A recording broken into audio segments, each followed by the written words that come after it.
안녕하십니까 여러분, 허니쌤입니다. 이번 시간은 허니쌤의 달달한 국어에서 문법 공부하는데 그 중에서도 품사에 대해서 좀 심화하는, 즉 문제풀이로 개념도 같이 잡는 그런 시간을 한번 가져볼까 합니다. 그래서 현재 교육과정에서 품사는 중학교에서는 중학교 1학년 때, 중1 때 공부합니다. 중2 때는 공부하지 않아요. 중3 때도 마찬가지입니다. 고1 때는요? 아니요. 고등학교 2학년 때 그것도 선택 과목에서 문법을 선택하면 그때 공부합니다. 그러니 선생님은 감히 말하건대 품사는 문법에서 아주 기본 중에 기본이거든요. 이런 기본을 중1 때 아무것도 모를 때 쑥 한번 훑어 지나가고 시험 한번 보고, 시험도 보진 않지만 공부하고 끝.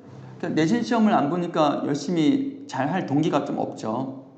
그래서 이 중요한 품사를 중1 때에서 쑥 지나가서 나중에 두고두고 발목 잡히더라. 그래서 지금 세미나 같이 공부하는 친구들 중1이든 뭐 고1이든 뭐 고2든 고3이든 어쨌든 품사는 문법의 기본이다. 그래서 이 강좌를 마련했고 이미 오프라인 수업에서는 많이 진행이 됐어요. 200번까지요. 반에 따라 좀 다르긴 하지만 근데 이제 복습하고 계속해서 이제 하기 위해 선생님이 이제 보충 강의로 찍는 거니까 그래서 이제 10개씩, 뭐 20개씩 컨디션 좋을 때 그때 조금씩 나눠가지고 찍을 테니까 여러분들이 복습하면서 품사를 확실하게 잘 다지게 되었으면 좋겠습니다. 자, 그럼 시작해 볼까요? 1번 문제 보겠습니다. 항상 문제에는 포인트가 있어요. 품사에 대한 설명으로 적절하지 않은 것은 그랬습니다. 우리말에는 9가지의 품사가 있다. 그렇습니다. 9가지가 있습니다. 품사의 정의는 기준에 따라 나눈 단어의 갈래가 품사의 정의입니다. 그리고 홀로 쓸 수 있는 가장 작은 말의 단위다 그랬는데 이거는 맞지 않아요. 이거는 우리가 나중에 보면 형태소 중에서도 자립 형태소 개념이 그렇습니다. 이거는 품사 끝나고 나서 그 다음 강의에서 선생님이 알려줄게요. 우선 이 정도만 합시다. 가장 작은 말이 형태소고 홀로 쓰일 수 있는 말이 자립이라는 뜻입니다. 품사는 형태소보다 좀 더 큰 단위입니다. 단어 단위니까 해당 사항이 아닙니다. 이런 단어의 분류 기준은 형태, 기능, 의미가 맞습니다. 품사를 이렇게 분류하는 것은 우리말을 이해하는 데 도움을 줍니다. 굉장히 많은 단어, 한 수십만 단어를 형태, 기능, 의미에 따라 분류하면 각 단어의 특성을 잘 이해할 수 있겠죠. 각 단어의 특성을 쉽게 파악할 수 있을 겁니다. 명사는 이런 거구나, 대명사는 이런 거구나, 뭐 이런 식으로요. 자, 여기서 여러분들이 정답은 3번이고 품사의 체계에 대해서 한번 살펴보도록 할게요. 이거는 파란색으로 하겠습니다. 품색이라는 거는 품사는 전체적으로 뭐가 있냐 하는 겁니다. 자, 그래서 아까 기준에 따라 첫 번째 기준이 형태이고 두 번째 기준이 기능이고 세 번째 기준이 의미인데, 자, 형태에 따라 형태라는 것은 모양인데 변하지 않는 불변어가 있고 변하는 가변어가 있습니다. 그러니까 이렇게 말하면 되죠. 우리 국어에서 품사를 분류할 때 형태라는 기준에 따라 분류하면 몇 개야? 2개. 불변어에 속하는 거랑 가변어에 속하는 거랑. 그래서 불변어는 변하지 않고 가변어는 변한다. 이렇게 여러분 정리했고요. 그러면 기능은 문법적인 기능을 말하는 거예요. 문장 내에서 이 단어가 어떠한 기능을 하느냐 했을 때 체언이 있습니다. 체언은 몸체자를 써서 좀 중요한 역할을 많이 합니다. 중요한 역할. 몸체자를 써가지고 뭐 주어나 목적어나 보어 이런 역할을 주로 합니다. 그리고 꾸며주는 수식언. 자, 불변어 같이 데모해 줄까요? 가변어 이렇게 했습니다. 수식어는 꾸며준다. 뭘 꾸며주는 역할하는 거를 수식언이라 그러고, 독립적으로 쓰이는 거를 독립언이라고 하고, 다른 말과의 관계를 나타내주는 관계언이 있습니다. 관계. 그리고 쓰임새가 아주 많은 용언. 용언이란 말은 참 많이 써먹는다. 쓰임새가 많다. 이런 뜻이고요. 자, 그래서 가변어는 이렇게 됩니다. 그러면 체언, 수식언, 독립언, 관계어는 불변어라는 뜻입니다. 자, 의미적으로 봤을 때요. 체언에는 이름을 나타내는 명사가 있고, 이름 대신 나타내는 대명사가 있고, 수량, 순서에 있는 수사가 있습니다. 자, 뭐라고요? 명사는 이름을 나타내는 말이고, 대명사는 명사 대신이고, 수사는 수량, 순서를 의미합니다. 그 다음에 수식언은요, 뭘 꾸며주는 그러니까 관형사요. 관형사가 있고 부사가 있습니다. 관형사는 주로 체언을 수식하고요. 부사는 주로 용언을 수식합니다. 독립어는 우리가 감탄사가 있고요. 감탄사는 어떤 놀랐을 때, 이런 것들, 또 어떤 느낌이라든가 대답, 네 이런 것들, 부름, 야 이런 것들을 우리가 감탄사 독립언이라고 합니다. 자, 관계어 나타내는 조사가 있습니다. 조사는 중요한 역할을 하고 있습니다. 나중에 더 자세하게 알아볼게요. 자, 그러면 여기까지 불변어, 가변어, 체언의 명사, 대명사, 수사, 수식언의 관형사, 부사, 독립언의 감탄사, 관계언의 조사, 그 다음에 용언은 우리가 잘 알고 있는 동사와 형용사가 있습니다. 동사는 어떤 움직임이고요. 형용사는 상태나 성질을 우리가 나타낸 단어를 형용사라고 합니다.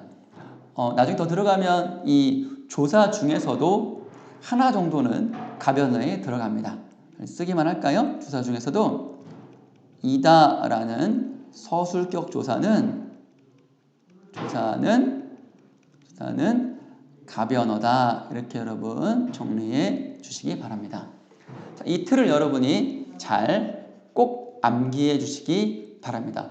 선생님이 쓴 것처럼 형태, 무슨 기준부터 형태, 기능, 의미, 불변어, 가변어, 체언, 수식언, 독립언, 관계언, 용언, 체언 옆에 명사, 대명사, 수사, 관형사, 부사, 감탄사, 조사, 동사, 형용사 이렇게 여러분 한 가지만 더 이제 보충 설명드리자면 가변어라는 것은 우리가 변한다라는 건데 라고 하는 것에 다시 쓸게요. 변한다는 건데 뭐가 변하냐라고 하는 건데 예를 들면 이런 거예요. 내가 빵을 먹다는 단어가 있는데 이 먹다 여러분 주목해서 보세요. 이 문장을 이렇게 바꿉니다. 내가 먹은 빵은 맛있었다 라고요. 또 하나 바꿔볼까요? 내가 빵을 먹고 우유를 아쉽다. 이 정도만 할까요, 여러분? 그러시면 보세요. 여기에서 내가 빵을은 형태가 변하지 않았죠. 불변어이지요. 그런데 먹다, 먹은, 먹고 이런 것들은 형태가 바뀌었죠. 이런 것. 이래서 우리가 형태가 바뀐다는 것은 먹 그대로 있고 다가 오거나 은이 오거나 고가 오거나 이런 것들이 많이 있을 수 있어요. 빵을 먹으며 빵을 먹었다 등등 여러 가지가 올 수 있겠죠? 이렇게 먹 다음에 다양한 것들이 와서 형태가 바뀌는 거, 이게 바뀐다는 거예요. 자, 그래서 여러분들이 전문 용어를 이제 말씀드리면 요거는 우리가 용언의 어간이라 그러고요. 요렇게 이런 것들을 어미라 그럽니다. 그래서 어간에 이렇게 여기서 이제 여러분들 하나만 더 적을게요. 어간에 어미가 번갈아 결합하는 것을 우리가 용언이 뭐 한다? 활용한다 라고 이제 말합니다. 용언이 활용한다 라고 말합니다. 아셨죠?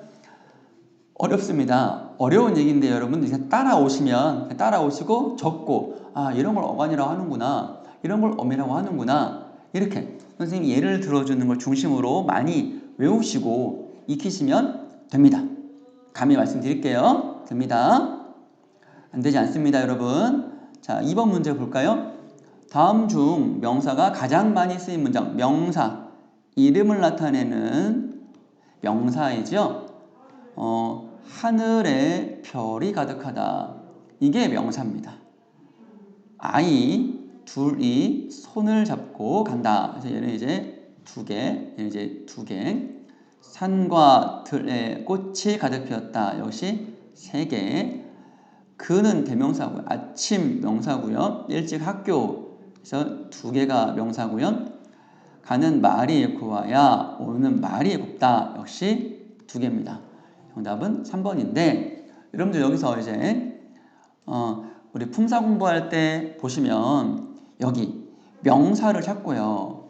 명사를 찾고 명사는 이제 이름 나타내는 걸 금방 찾을 수 있죠. 그런 다음에 명사 뒤에 붙은 거를 우리가 조사라고 보면 거의 틀림없어요. 그래서 이 다음에 얘는 없죠. 아무것도. 이 이런 것들이 조사가 되겠고요. 그런 다음에 요런 것들 있잖아요. 그래서 3번에 다로 끝나는 것들, 다로 끝나면서 문장의 맨 끝에 있는 거, 문장의 맨 끝에 있는 거를 우리가 책에서 용언이라고 합니다. 용언은 이제 동사인지 형용사인지를 또 판단해야 돼요. 용언이라면 이것이 동사인지 형용사인지 판단하는 연습도 해야 되니까 차차 하도록 하겠습니다. 그래서 말씀드리자면 가득하다는 형용사이고 간다는 동사입니다. 여기 보실까요? 여기 보시면 이거는 이제 빨간색으로 쓸게요. 여기 동사라는 것은 우리가 간다, 먹는다처럼 여기에 니은이라는 거 붙어서 말이 되면 동사입니다. 그런데요, 잘 보시면 여러분 여기 보시면 형용사 예를 들면 꽃이 예쁘다 같은 경우 혹은 그녀가 아름답다 같은 경우에는 여러분들 아시다시피 예쁜다, 아름답는다가 안 됩니다. 그래서 동사, 형용사 구별하는 것은 단 하나의 원리로 이렇게 구별하는 거 쉽게 구별할 수가 있습니다. 그런 원리에서 가득한다가 안 되니까 형용사, 가다인데 간다가 되니까 동사, 피었다는 꽃이 핀다가 되니까 동사입니다. 동사. 갔다는 가다의 기본형은 가다잖아요. 가다에 간다가 되니까 동사이고요. 그 다음에 이 곱다 같은 경우는 곱는다가 안 되잖아요. 그래서 형용사입니다. 다른 것도 한번 해볼까요? 여기에 기왕에 하는 거. 이거 둘은 우리가 순서태는 수사이고요. 이는 조사입니다. 조사. 가득은 잡고는 잡다잖아요. 잡다니까 잡는다니까 얘는 동사이고요. 가득은 피었다를 꾸며줘요. 그래서 얘는 부사. 용언 꾸며주는 거 이렇게 보시면 용언 꾸며주는 거는 부사가 꾸며줍니다. 자, 여기 그는 이게 어떤 이름을 가진 철수, 선생님 이름은 동헌인데 그라고 할 수 있잖아요. 이때 보면은 그는 우리가 대명사이고요. 는 조사가 되겠습니다. 아침 명사고요. 일찍은 이거는 이제 시간을 나타내는 부사가 되겠습니다. 그런 다음에요. 가느는 우리가 가느는 가다니까 동사이고 고아야는 곱다예요. 아까 곱다는 형용사라 그랬죠? 그래서 이렇게 형용사입니다. 또 오는 같은 경우는 오다인데 온다가 되니까 동사인 거를 확인할 수 있겠죠, 여러분? 그래서 문장을 보고 여러분들이 선생님 지금은 여러분들 그냥 따라오면 돼요. 따라와서 이런 거를 동사라고 하는구나. 이런 거를 형용사라고 하는구나. 이런 거를 조사라고 하는구나. 이렇게 따라오다 보면 충분하게 학습이 될 겁니다. 자, 그래서 여기 보시면 명사라는 것은 사람이나 사물의 이름을 나타내는 말이고요.